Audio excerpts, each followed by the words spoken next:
നമസ്കാരം സുഹൃത്തുക്കളെ. ആകാശത്ത് നിന്ന് ആകസ്മിക ശബ്ദം. ഇന്നലെ ഇറാനിലെ ടെഹ്റാനിൽ ആകാശം വളരെ നിശബ്ദമായിരുന്നു. ഭീതിയോ ആഹ്ലാദമോ ഒന്നുമില്ല. അവൻ പറന്നിറങ്ങുമ്പോൾ കമാൻഡ് സെന്ററുകൾ ഉറങ്ങിപ്പോകും, റഡാറുകൾ വിശ്രമിക്കും. അവന്റെ പേരാണ് B-2 സ്പിരിറ്റ് ബോംബർ. അമേരിക്കയിലെ വൈറ്റ്മൻ എയർസ്പേസ് മിസൂറിയിൽ നിന്ന് KC-134 റീഫ്യൂലിംഗ് ടാങ്കറുമായിട്ട് 4ഓളം B-2 ആണ് ഇന്നലെ പുറപ്പെട്ടത്. ലക്ഷ്യം ഒരു ഗുവാം എയർസ്പേസ് ആയിരുന്നു പബ്ലിക്ലി പറഞ്ഞിരുന്നത്. ഗുവാമിലെത്തുന്നതിന് മുമ്പ് ലെഫ്റ്റ് തിരിഞ്ഞ് അവർ നേരെ ലക്ഷ്യമാക്കി പോയി ഫോഡോ.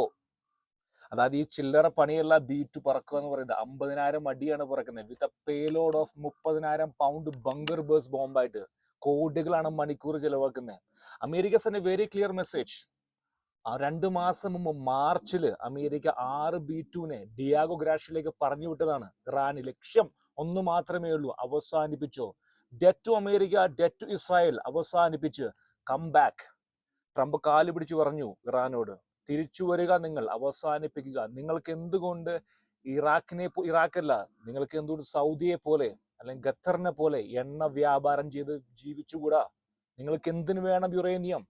വളരെ വ്യക്തമാക്കി ട്രംപ് അവസരം കൊടുത്തു. ഇത് കേട്ട് ദുഃഖിക്കുന്ന സഹോദരന്മാരോട് പറയാനുള്ളത്, ട്രംപ് അവസരം കൊടുത്തു. ഇന്നലെ വരെ തട്ടിത്തെറിപ്പിച്ചു കളഞ്ഞ് 3 ഇരട്ടിയാക്കി അവര് യുറേനിയം സമ്പുഷ്ടീകരണം വിളിച്ചു വരുത്തി.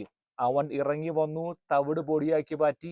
ആരും അറിഞ്ഞു പോലുമില്ല. ഒരു ട്വീറ്റ് മാത്രം വന്നു ഇറാനിയൻ ഏജൻസിയുടെ കയ്യിൽ നിന്ന്. അവർ വന്നു, തകർത്തു, പോയി. അമേരിക്ക ഫോഡോ, ഇസ്ഫഹാൻ, നെഥാനിസ് എന്ന് പറയുന്ന 3 ആണവ കേന്ദ്രങ്ങൾ ഇറാന്റെ ഇല്ലാതാക്കിയിരിക്കുകയാണ്. ഫോഡോയിൽ മാത്രമാണ് B-2 പറഞ്ഞിറങ്ങിയിരിക്കുന്നത്. ഈ പറഞ്ഞ ഇസ്ഫഹാനും പിന്നെ നെഥാനിസും തകർത്തിരിക്കുന്നത്. സബ്മെറൈൻസ് വന്നിരിക്കുന്നത് ടോം ഹാഗ് സൂപ്പർ സൈക്കോണിക് ഈ മിസൈൽസുകളാണ് ഇല്ലാതാക്കിയിരിക്കുന്നു, അവസാനിച്ചിരിക്കുന്നു.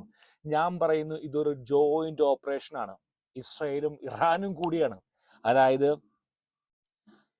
ഇസ്രായേലിന്റെ കയ്യിൽ ഇറാന്റെ എന്തോ ഉണ്ട്.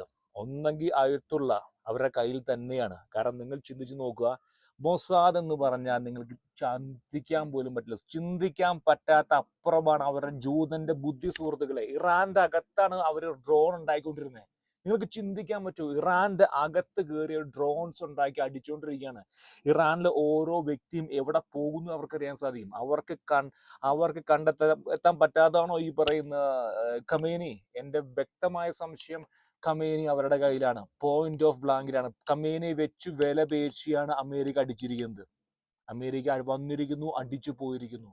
അതായത് സക്സസ്ഫുള്ളി ഓപ്പറേഷൻ നടത്തിയ ശേഷം പുറത്ത് കടന്ന് ട്രംപ് ട്വീറ്റ് ചെയ്തിരിക്കുകയാണ്, ട്രംപിനെ നിങ്ങൾ ഒരു വ്യക്തിയും, ട്രംപിനെ ഓർത്തു വെച്ചോ. ട്രംപ്, ഒബാമ പണം കൊടുത്തു, ബൈഡൻ പണം കൊടുത്തു, യുറേനിയം കൊടുത്തു, ക്ലിന്റൺ.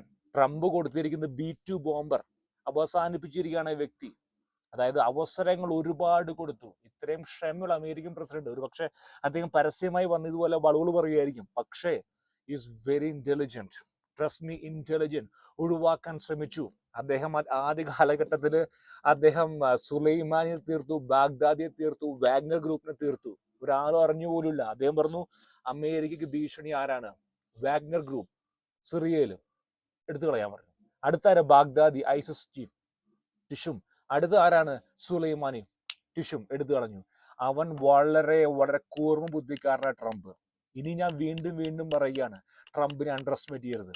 ഇനി ഇത് കാര്യങ്ങളിലേക്ക് കടന്നു വരാം. അതായത് സുലൈമാനിയല്ല, ഖമേനി സുപ്രീം ലീഡറിനെ എൻ്റെ അറിവിൽ 90% ഇത് തടവിലാണ്. കാരണം അല്ലെങ്കിൽ ഇത്രയധികം ഇവർ ഈ പറഞ്ഞ ഇത്രയും പെട്ടെന്നായിരുന്നു ഈ പറഞ്ഞ ഓപ്പറേഷൻ. വന്നു, അടിച്ചു വിടുന്നു. കാരണം ഇറാന് പ്രതികരിക്കാൻ സാധിക്കില്ല. കാരണം ഇറാന്റെ ആകാശം എന്ന് പറയുന്നത് തുറന്നു കിടക്കുകയാണ്. ആർക്കും ഒന്ന് അടിച്ചിട്ട് പോകാം.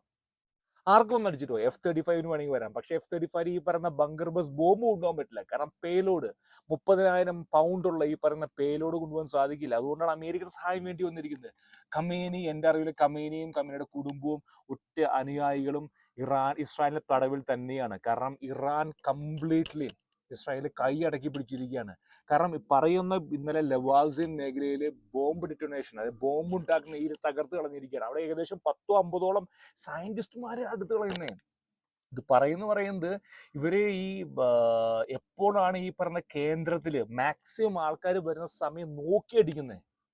ഇല്ല, വാസിൻ മേഖലയിൽ ബോംബ് ഡെറ്റോനേഷൻ സെന്ററിൽ എല്ലാ സയന്റിസ്റ്റുകളും ഒരുമിച്ച് കൂടി ഇപ്പൊ ടിഷും എടുത്തു കളഞ്ഞു. കമാൻഡോകൾ ഉള്ളിൽ പോയി എന്ന് പറയുന്നത്. അതായത് ബൂട്ടില് ഇസ്രായേൽ കമാൻഡോസ് ബൂട്ടിലുണ്ട് എവിടെ ഇറാനിൽ. ഇനി വേറൊരു സംശയം എനിക്കുള്ളത്, ഒരുപക്ഷെ ഇസ്രായേലിന്റെ ശേഖരങ്ങൾ, അത് ഇന്നലെ എൻ്റെ അറിവിൽ ഞാൻ കേട്ടറിവ് പ്രകാരം ഇറാനിലേക്കുള്ള വരവ് നിലച്ചു എന്ന് പറയുന്നത്. 5-6 മിസൈൽസുകൾ മാത്രമേ വന്നുള്ളൂ. അതാണ് ഞാൻ പറയുന്നത്. ഇറാൻ പൂർണ്ണമായും ഇസ്രായേൽ കൈയടക്കി എന്നുള്ളതിന് വ്യക്തമായ തെളിവാണ് ഇന്നലെ മിസൈൽസ് വരാണ്ടിരുന്നത്. ഒന്നെങ്കിൽ ഞാൻ പറഞ്ഞ പോലെ ഇറാനിലെ പട്ടാളക്കാർ കൂറുമാറിയിരിക്കുകയാണ്, അവിടെ നേതാവിനെ തകർത്തിരിക്കുന്നു. ഇറാൻ പൂർണ്ണമായി അമേരിക്ക കൈയടക്കിയിരിക്കുകയാണ്. ഇറാൻ അവസരം കൊടുത്തിരുന്നു. ഇപ്പോൾ വ്യക്തമായ ഡെവലപ്മെന്റ് എന്ന് പറയുന്നത് അമേരിക്കയുടെ നടപടി, അതായത് 987 ശേഷം ആദ്യമായിട്ടാണ് അമേരിക്ക ഒരു ഓപ്പറേഷൻ ഇറാനിൽ നടത്തിയിരിക്കുന്നത്, അതും അവരുടെ പട്ടാളക്കാരുടെ പ്രസൻസ് ഇല്ലാതെ.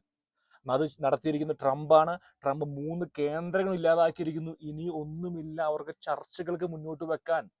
ഇനി ഒരു കാരണവശാലും ഇറാന് മുന്നോട്ട് വരിക അസാധ്യമാണ്. ഇനി അവർക്ക് ഈ പറയുന്ന ഇസ്രായേലിന്റെയും അമേരിക്കയുടെ നടപടി അംഗീകരിച്ച് നേരെ ചൊവ്വേ പോയി കഴിഞ്ഞാൽ അതൊരു ലിബിയ അല്ലെങ്കിൽ ഇറാഖ് അല്ലാതായി മാറും. ഇനിയും പ്രതികരിക്കാൻ നിന്ന് കഴിഞ്ഞാൽ അമേരിക്കൻ അസറ്റ്സ് ഒരുപാടുണ്ട്. അമേരിക്കയുടെ ഏറ്റവും വലിയൊരു ഭീഷണി എന്ന് പറയുന്നത് അമേരിക്കൻ അസറ്റ്സ് ആണ്. ഇറാഖിലുണ്ട്, ലിബിയയിലുണ്ട്, ഖത്തറിലുണ്ട്, എല്ലായിടത്തും. ഇതൊക്കെ റീച്ചബിൾ ആണ്.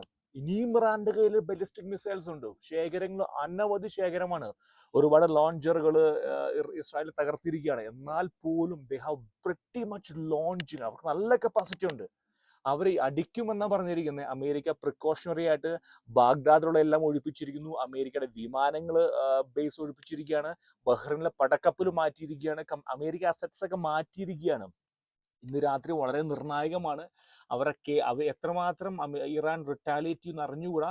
അതായത് ഈ പറയുന്ന ഖമേനി ഈ പറയുന്ന ഇവരുടെ കയ്യിലാണെങ്കിൽ ഇന്ന് അടി ഉണ്ടാകില്ല. അതായത് ഇന്ന് രാത്രി അറിയാൻ പറ്റും ഇറാൻ എത്രമാത്രം മുന്നോട്ട് പോകുന്നു. ഇറാൻ ഇനി അമേരിക്ക അടിച്ചു കഴിഞ്ഞാൽ ഇനി മുന്നോട്ട് പോവുക അസാധ്യമാണ്. ഈ രാജ്യം ഒരു പക്ഷേ ലിബിയോ അല്ലെങ്കിൽ ഒരു ഇറാഖോ അല്ലെങ്കിൽ അഫ്ഗാനിസ്ഥാനോ മാറും. ഇപ്പോൾ അവർക്ക് തിരിച്ചു വരാം, കാരണം ഇതുവരെ അവിടെ ഒരു രക്തച്ചൊരിച്ചിൽ ഉണ്ടായിട്ടില്ല. പക്ഷെ ഇനി അവർ അമേരിക്കയ്ക്കെതിരെ റിട്ടാലിയേഷൻ മുന്നോട്ട് പോയി കഴിഞ്ഞാൽ, അമേരിക്കൻ അസറ്റ്സിന് പോയാൽ ഈ പറയുന്ന രാജ്യം രണ്ടായി വിഘടിക്കും. ഇവരുടെ ഈ പറയുന്ന ഷിയ പ്രേമം, അതായത് ഷിയ റെജീം ഉണ്ടാക്കുക, അതായത് ഈ പറയുന്ന ഇറാൻ, ഇറാഖ്, പിന്നെ ലിബിയ, പിന്നെ സിറിയ വരെ ഒരു ഷിയ റെജീം ഉണ്ടാക്കാനുള്ള താല്പര്യത്തിന് പുറകോട്ട് പോയിട്ടില്ലെങ്കിൽ ഇറാനിലെ ജനങ്ങളുടെ കഷ്ടകാലമാണ്. അതൊരു അടുത്തൊരു ലിബിയായിട്ട് മാറും.